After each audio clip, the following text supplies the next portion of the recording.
my home Emerald Triangle that make and grow medicine, Right. there's a big gap between them, and there's a huge gap to the patients that needs to be bridged.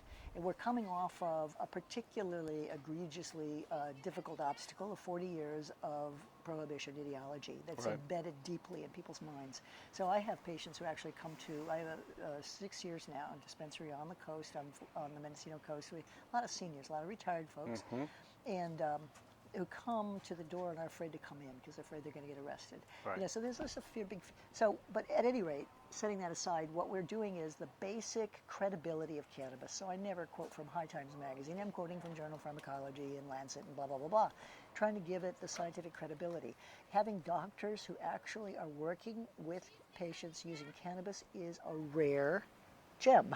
And that gives us most of our videos, and I'm going to give you the link so you can see our first introductory video, are patient testimonies interspersed with short comments from medical healthcare providers and scientists who offer the credibility behind what the patients are saying, what's Right. worked and what hasn't worked for them. We're doing 6 additional videos. Now we're going to do 7 because I just got inspired at this conference to do one just for medicine makers and herbalists.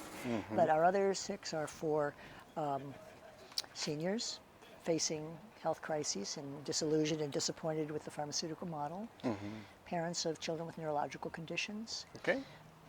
and on like that, PTSD, TBI vets, hospice, people with pets, athletes. But many of my patients, and I'll gear a number of my questions around this fact, come into me at advanced 4th-stage cancer, and they're like, nothing's worked, the chemo, the radiation, you know Yep. this story. Common. I spend a lot of time counseling patients around the country, and I'm not even an MD, you know, it's just basic cannabis education. Sure. You know, Sure. using what we know. This is Right. this is my wholesale company, and on the back, this is the reason I'm giving you that card is because it's the only one that was blank on the back, and it's that's the video that we've made so far. It's 16 minutes, and it's designed that you can sit down at any part of it, run it in your waiting room as a loop, for example. Nice. And you can sit down at any, and if you like it, I'll send you a copy, and you can do that. And the patient can sit down at any part and get something out of a couple minutes Great. of watching it. It's really, really good that way. Cannabis TV. We Yeah, need it. yeah, exactly. Yeah, right. Well, he's Mendocino TV, and he's really been supportive and helpful of this whole project. He's been Terry, thank you. yeah. Thank you. So, what are yeah. the what's your approach in terms of the interview? What kind of questions are we talking about? Medical questions, political questions? Well, a little bit of both. There will be Okay. a policy implications. There will be. I'm going to start with medical, but mostly what, this is a basic level. So some of these might seem like old stuff to you. Sure. But then we go on into, well, what do you project is going to happen now that we know that there's a third target that's been discovered, Right. for example? Or what do you think is going to happen in terms of the trends with delivery systems, smoke Right. versus tinctures versus blah, blah, blah, blah. Right. And that sort of thing. With you, I'm also going to be focusing in on, because I don't have that many doctors that have clinical, I'm talking to Jeff this afternoon, but he's around, I can talk to him. But it's that one of the questions that come up often from patients is, well, what do I tell my doctor if I'm using cannabis? And sometimes I have to say, don't. If they're in the Kaiser system, if they're in a system that's going to be really disapproving, the doctor's got to be friendly. So I'm going to ask your opinion about those kinds Okay. of questions, Yeah. okay? This will be 10, 15 minutes. Great. And so what you want to start with when Terry says we're rolling is state your full name and spell it, please, for our editor who won't have a piece of paper next to him. And then a sentence or two about who you are and what you do. Okay? Okay, sounds Are we good. rolling yet? We're rolling. Okay, go ahead. All right, my name is Christian Lay. I'm a MD. Last name is spelled L-E with an accent above the E. And my background is I'm a board-certified internal medicine specialist, also with a background in pediatrics. And for most of my career, I've specialized in inpatient medicine, critical care, emergency room, and hospital floors. And for about 7 years now, I've specifically devoted my career to working with patients in cannabis. And how did that come about? It's a fascinating story, just like everybody's personal experiences with cannabis. It arose for me as a physician coming into contact with a patient who was dying of a stage 4 pancreatic cancer. And I was there really to help this man, what I thought, pass with more comfort and dignity. And I helped him access some medical cannabis just to relieve his pain and suffering. And through investigations and discoveries leading us to the use of tinctures and oil extracts, this man actually survived what should have been a cancer that should have killed him within months. And he's with us today. And so he's the reason for my passion and my belief in cannabis as a medicine. And it led me down the road of exploring all the ways in which we could use cannabis for health and healing. That is inspiring. Many patients that we see at our wellness center on the Mendocino coast come in and they have one of three types of experience. Either they bring up using cannabis to their healthcare provider and they're severely reprimanded, usually with the huge caveat that not enough research has been done. You can't mess with that kind of drug. The other is, it's going to have all these contraindications with the medicines that we're prescribing, and that's dangerous for your health. You could die. And then the other one is, I can't really talk to you about that because I'll lose my job. Could you address each of those, your opinion about where we're at, how patients should deal with those situations, and where you see we're going? It's a big question. Absolutely. It's such a common issue that I deal with almost every day in my clinic. The physicians in the conventional medical community are right. We don't have large and plentiful clinical data on the use of cannabis for treatment of conditions. And that's particularly because the federal government has banned our ability to conduct those studies. Trust me, we've wanted to for decades to do so. But gratefully, other countries that have not banned their own particular level of clinical studies have been doing so. And that's the data that we're leaning on. So when a physician in the United States says we don't have any data, that's only true if you look inside the United States. But if you look outside the United States, there's plenty of clinical data being built and being created more rapidly than ever now that cannabis is fully accepted really by the majority of the world, except for us on a federal level. So that's to answer the question about the amount of data that a physician can lean on in the way that they advise their patients. Now, part two of your question, which is that the physician now turns around and says, oh, but you can't combine it with other drugs. Well, then I would say, where's your data coming from? Because you just stated to us that there's no data. So the important thing to understand is this. We've known about the endocannabinoid system for over 40 years.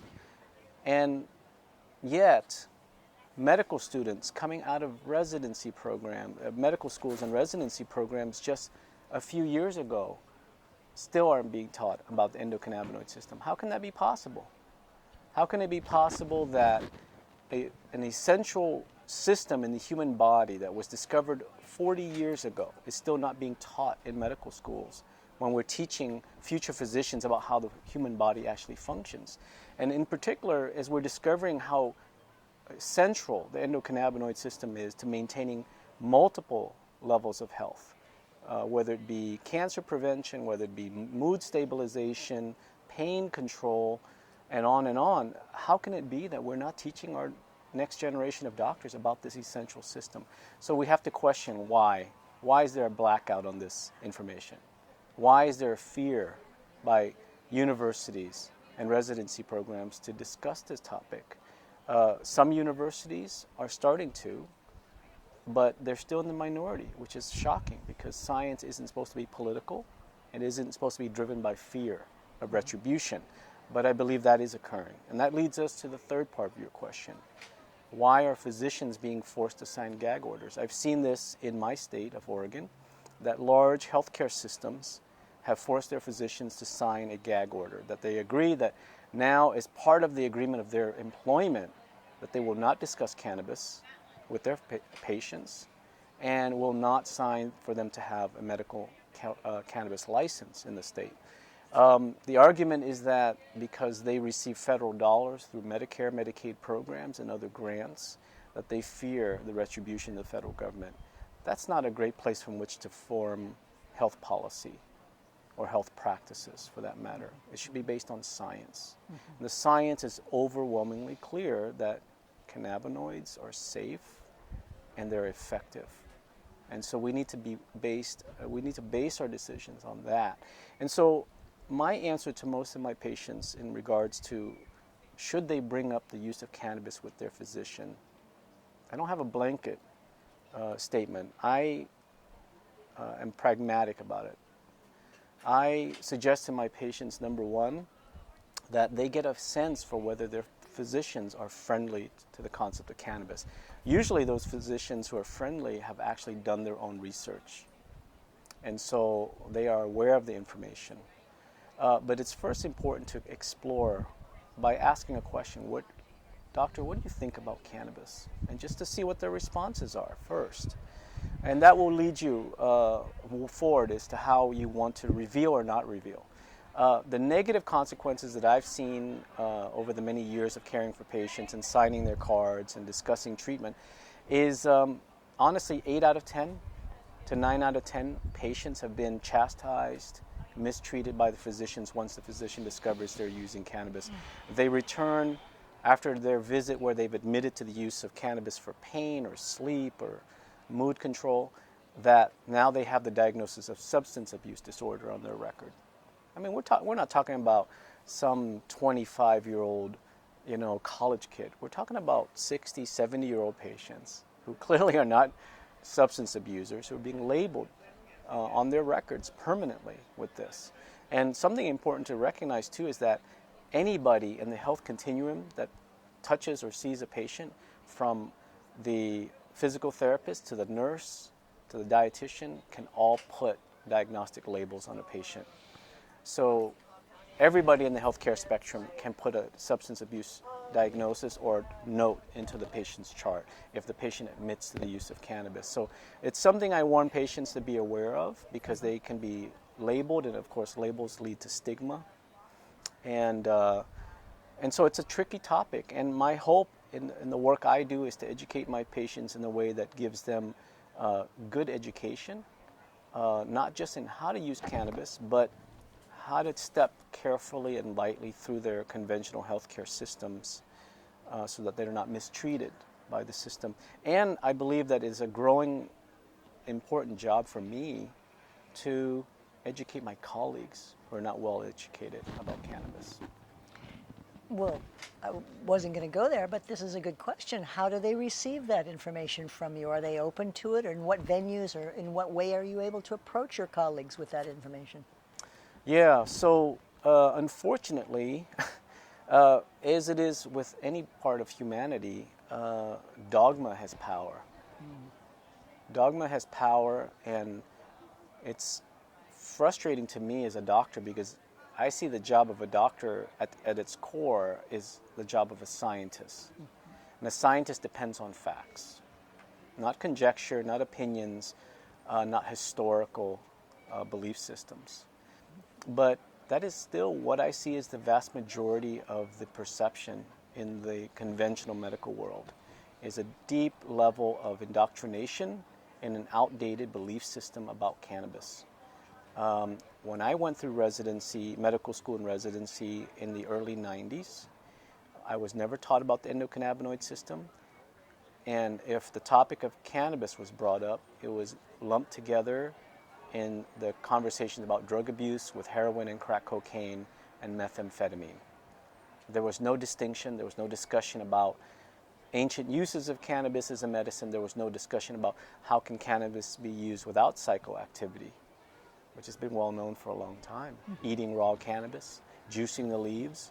These are non-psychoactive ways of using cannabinoids that are non-toxic. How come those weren't discussed as a ancient remedy approach, and to explore the possibility of that therapeutic approach? So, unfortunately, many physicians rely on this outdated way in which they were presented with cannabis information during their medical school and residency training years, and haven't sat down to really open the scientific literature. And of course, we in the medicinal cannabis community are fond of saying that cannabis is not a drug, it's an herb. And the latest, when I'm counseling my patients, it's microdosing THC in combination with CBD, it's whole plant, all of that, the entourage effect, it's all of that. But in point of fact, we have a long way to go in terms of reconciling that with the pharmaceutical dominant approach. So my next question is, how can you as an allopathic practitioner begin to integrate the herbal paradigm? I mean, this is one of the few only medicinal cannabis conferences I've been to that makes such a prominent role of herbal medicine. How do you integrate that into your training in your own head, you know? Absolutely. You know, I've evolved as a physician. I come from the conventional world, looking at data that is targeted and focused around the concept of pharmaceutical, synthetically created molecules to target disease. And like many people, I've expanded my vision to include the plant formulas, the plant remedies, these ancient practices that are now new again because of the science we're bringing to them. And when we bring the science to them, what we see is a very sophisticated medicine, beyond our comprehension, actually. I remind my patients all the time, we come from nature. These plants come from nature. And while humankind has been creating synthetic compounds in a laboratory for only about 100 years, Mother Nature's been doing it for hundreds of millions of years, if not billions. And it's arrogant for us to think that we've outsmarted the creator of us and the plants that we're using and cohabiting with. So that is a starting place for me as a physician. The other thing I would say is this, going back to the endocannabinoid system. When we bring up that system, we have to understand, just like every other system in our body, when we address the needs of our system in lower dose, like in microdosing, we can talk about cannabis as a food, actually, right? And in the disease state where we really need some potent action, we can talk about it as a medicine. And so it can be everything between medicine and food. And so I see cannabinoids serving and supplementing when our personal endocannabinoid systems are not functioning at its best or when it needs support. Kevin just gave a great talk about cannabinoids and bringing up the issue of how our bodies need substrates to make everything, to make neurotransmitters and enzymes, lots of cofactors in the body that are required for functioning, for optimal health. And so the endocannabinoid system and the cannabinoids and the terpenes are all part of this vast array of compounds and recipe in the body for health. And so that's my answer. Cannabis is a food and a medicine. I want to pursue a little more the fact that we have an overlay of an industry that doesn't always adhere to respect for Mother Nature. But I'm going to come back around to that general topic in a second. I want to ask you just a couple more questions about how you treat your patients. When your patients come to you, and are they specifically seeking out cannabis, or are they just seeking you as an MD, like any other MD, and then you bring it into the subject in? If you look me up at greenearthmedicine.com, you'll see that my clinic is, the foundation of my practice is cannabis. So they know they're talking to a cannabis specialist, a person who does research in the field, the person who has been a part of investigating all aspects of the cannabis industry to understand how cannabis is grown and how it ends up in bottles of tinctures and other products in the patient's hands, and how to help guide patients on the safe use of it. So they are seeking me primarily to get an opinion based on somebody who's done a lot of research in the field. What do you find most, just in general, most your yes, planes, airplanes. We won't like the question while we're doing this. We're trying to keep this from rustling. Is it rustling? Just when you move. Okay. All right. I'll try to hold still. That's okay. I get excited. That's okay. Whoops. Thank you. We need to Yeah, get yeah. that right there. Okay. Tell me when it's okay.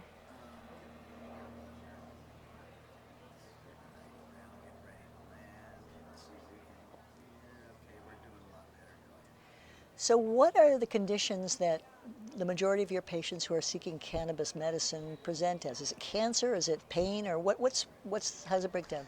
My top four conditions in my database, number one overwhelmingly is pain, which I'm gratified to be dealing with because I spent many years prescribing opiates because that was the only option I thought I had for chronic pain management and acute pain management. I'm grateful that cannabinoids are such a profoundly effective and safe option for long-term chronic pain management. In fact, one of the things that I promote now is non-opioid pain management. And that includes cannabis, it includes other natural anti-inflammatories in the formula that we use for non-opiate pain management. Second to that, I would say, is going to be mood disorders, which is the topic I'm about to present this afternoon. Mood disorders are not just the disorders that are so severe that somebody is seeking an antidepressant prescription for. They are mild enough to impact somebody's life in a very negative way and drag the quality of life down, impair work and social and family dynamics. These are very common issues, and my interest in working with cannabis there is to help people better strategize how to use cannabis in a way that is assisting them rather than numbing them from the feelings that they're experiencing in life. Third are my cancer cases. So those would be my top three in terms of what people specifically are seeking directed advice on how to approach cannabinoid strategies. Do you find that many of your patients come in, this is what I find at least, and I do phone consults with folks all over the country, just word of mouth, because there are so few of us who would be even talking about this. They walk into the wellness center and they're in advanced 4th stage cancer and they're like, nothing else is working, can you help me? Do you find that a lot with cannabis? All the time. All the time. All the time. I see an average of 2 consults a week of late stage cancers, patients who have either just started chemotherapy, radiation, have just been diagnosed and don't want to go down the conventional path at all because they've witnessed maybe a family member go through that, or a patient who has already failed multiple courses of chemo, radiation, or surgery and are in desperate straits and seeing this as a last resort. And do you find that you're achieving some success with the cannabis? I'm achieving success rates that are they defy comprehension in the conventional system. It doesn't mean I'm saving everybody. I'm not. When you have somebody coming to you that's advanced stage cancer, you're already well behind the 8 ball. If you've found somebody with advanced cancers have gone through the toxicity of chemotherapy, radiation, and surgery, you're really, really behind the 8 ball. Because now you're dealing with a body that's also been really destroyed by toxicity. And of course, the cases where patients are opting to not use any conventional therapy, well, that's walking a tightrope without a net. And those are the very challenging cases, and despite that, I've had successes in those cases that defy my understanding as a conventionally trained doctor. As a cannabis physician, it doesn't defy, because I've seen it enough times, and I'm sure you have as well, that this is a miraculous, that word we don't want to use too much, but in the conventional sense, it's a miracle. Yeah, no, it's incredibly gratifying. We just got rid of a tumor in the lower right quadrant of an 80-year-old woman's lung just with cannabis medicines, and it's very gratifying for sure.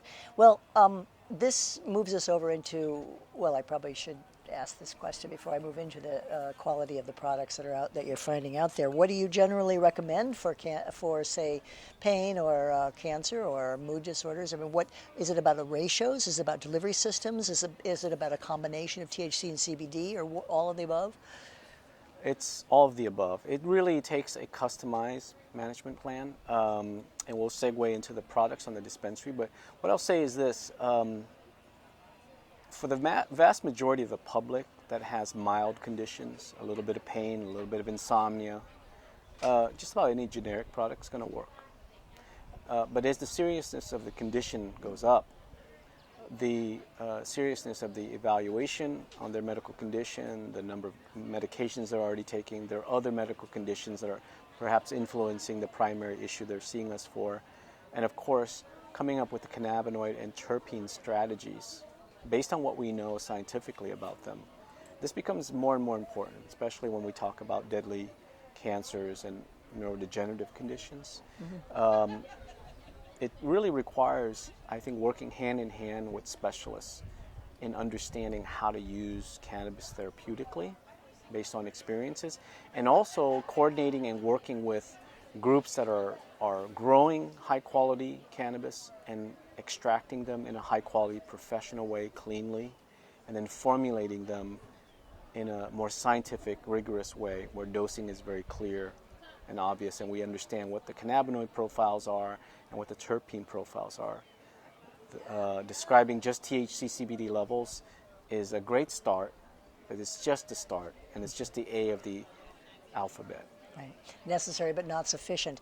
I give 5 guidelines to my patients when I'm doing educational presentations, and it has to do with dosing ratios, strains, organic, all of that stuff. And then we get to that 5th wild card, which is the individual metabolism. Yep. And then it's an art as well as a science, So when we're talking now, I'm very fortunate to be practicing and educating in the Emerald Triangle, where some of the best medicines have been grown, best in the world.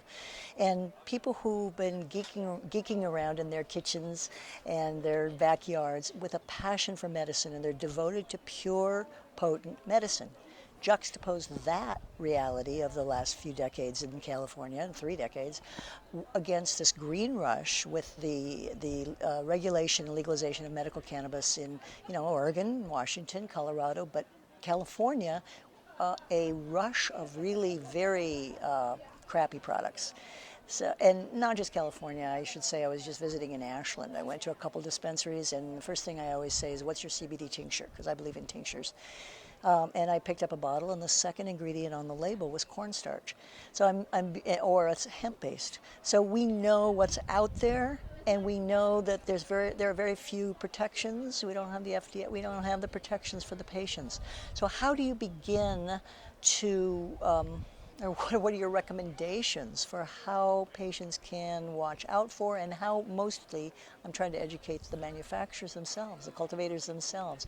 What are your thoughts about that? It's such a mixed bag, isn't it? Because we're watching the blooming of the use of medical cannabis alongside the use of recreational, which are, I think, poor labels to begin with. Medical is a good label. Recreational, my talk today about that is, I think, going to maybe tailor that a little bit more. That I think I lack a lot of what we call recreational is actually patients self-medicating mood disorders, actually.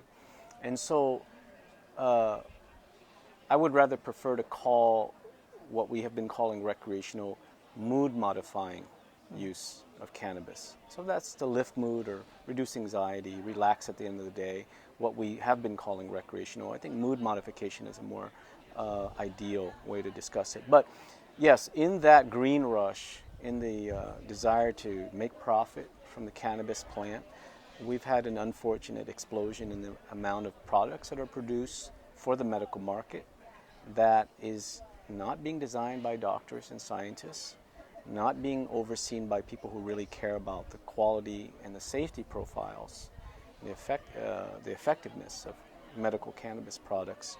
The only answer is education. The only answer is the hard work of educating the public to only accept high quality and to explain to them what high quality means, so that they make that push and that demand to the suppliers of the medicine. And of course, to educate the people who produce the medicine. None of which are being done hardly at all, certainly not sufficiently. I mean, we're a long way away from it. When I sit on the boards of several policy councils in Mendocino County, and they are mostly cultivators or medicine makers, very few people on the patient side of things. And the first thing I say is, if you look at the regulations that are coming down the pipe, both on the state level and the county level, from seed through cultivation, processing, laboratories, manufacturing, all the way out to patient outcome, where's the education piece? There's a big hole in that spectrum. Yeah. And I don't know if you have access to, or you're working with medicine makers and cultivators at all, but we need to set those structures up, I think. Absolutely. It's been part of my education and now my work my activist work as a cannabis specialist to educate growers and producers of medicine How do you do that? in direct relationship. I network with growers. I've been doing so for over 7 years because when I started my work, I was a solo doctor who had given up a big license, a big degree and title and paycheck to drive in his car around the state and do house calls on patients dying of cancer or MS, and slowly built up clinics here and there in small towns. I would pack my computer and my file boxes and go do it by myself. And it was liberating for me as a physician to discover a new way of practicing. But in that process of networking around the state with patients, of course I met their growers or local growers. Then I met the labs that were extracting the medicine. And it was a very educational process for me because it gave me a deep understanding of how oils were extracted, what the options were, and how they were done cleanly or in a dirty way. And much of it is still dirty. And so the educational process continues, and that's why I travel and I still lecture from city to city. My clinics go from the north of the state in Portland down to the southern area at Grants Pass and into Central Oregon in Bend. Each of those locations are very large cannabis centers, and it's a place for me to spread the knowledge about what it makes good medicine for patients, and I encourage the people in the industry to follow these ideals. When you bring up the issue of regulatory controls, sadly, state legislatures, lawmakers are completely uneducated about cannabis. They're making laws that they don't understand. And is the way government works, some of their laws are now being influenced by lobbyist dollars. Not necessarily, these laws aren't necessarily designed around health and safety for patients. It's being pushed by lobbyists for parts of the cannabis industry. And some of it is just related to profit-driven motives. We need to remove this, obviously, just like we do at any level of government when it comes to public safety and health. And again, it requires banding together people who really believe in the quality of medicine in terms of cannabis and educating the lawmakers to better understand what kind of regulations are required. For example, in my state, one of the largest producers of oil extracts in terms of oil syringes, tinctures, he has his medicines produced in large plastic tubs from Walmart using isopropyl alcohol. Excuse me, could you give us a second? Yeah. Whoa, whoa, whoa, whoa. Yeah. We want to just repeat that quote again because he. Yeah. Yeah, it was to get the airplane. Do you remember where I should? Well, when you were talking just about the cleanliness of the industry, and then you started segueing into. For example. For example. Oh, yeah, gotcha. that guy. Okay. Yeah. Right about there is where this. It's a great example. Yeah. We don't want to lose it to the airplane. God, so noisy. Wow, so much of what you're saying resonates with what we're trying to do, and it's getting cultivators to understand the importance of all those regs that are going to help them have pure and potent medicine. It's tough because they don't want to have anything to do with the government. They've been persecuted for so long. We can go. So, for example, in my state, one of the largest producer of oil extracts into syringes, what we classically call FICO or RSO, suppositories, and tinctures, produces his oil extracts by putting them into large plastic tubs from Walmart and extracting it with isopropyl alcohol, rubbing alcohol, because you can buy rubbing alcohol cheaply, but this is a neurotoxin. We know that. And we know that no matter how much you boil it off, you'll have residual in the oil. And for cancer patients or seizure patients who are taking large quantities of oil, they're ingesting large quantities over time of this neurotoxin. There's no law against doing that in the state of Oregon right now, and there should be. And so we are in the green rush everybody is being who is not has not been part of the cannabis industry and who has not understood what it means to produce good, clean medicine, they're being caught in a lurch. They're being caught in a moment where they're uneducated and unaware of the important details that need to be covered. And it brings me back to my frustration as a physician who's been practicing in Oregon, where we've had a medical marijuana program for over 15 years. And yet, not a single dime was spent by the state to actually research medical cannabis, to create educational programs for patients or growers or producers. That was, up until 2015, was collecting over $8 million in patient application fees for their licensing, and every single dollar was transferred directly to the patient, to the state's bank accounts. Not a dime of it was actually spent on education or research. What kind of a medical marijuana program are we talking about?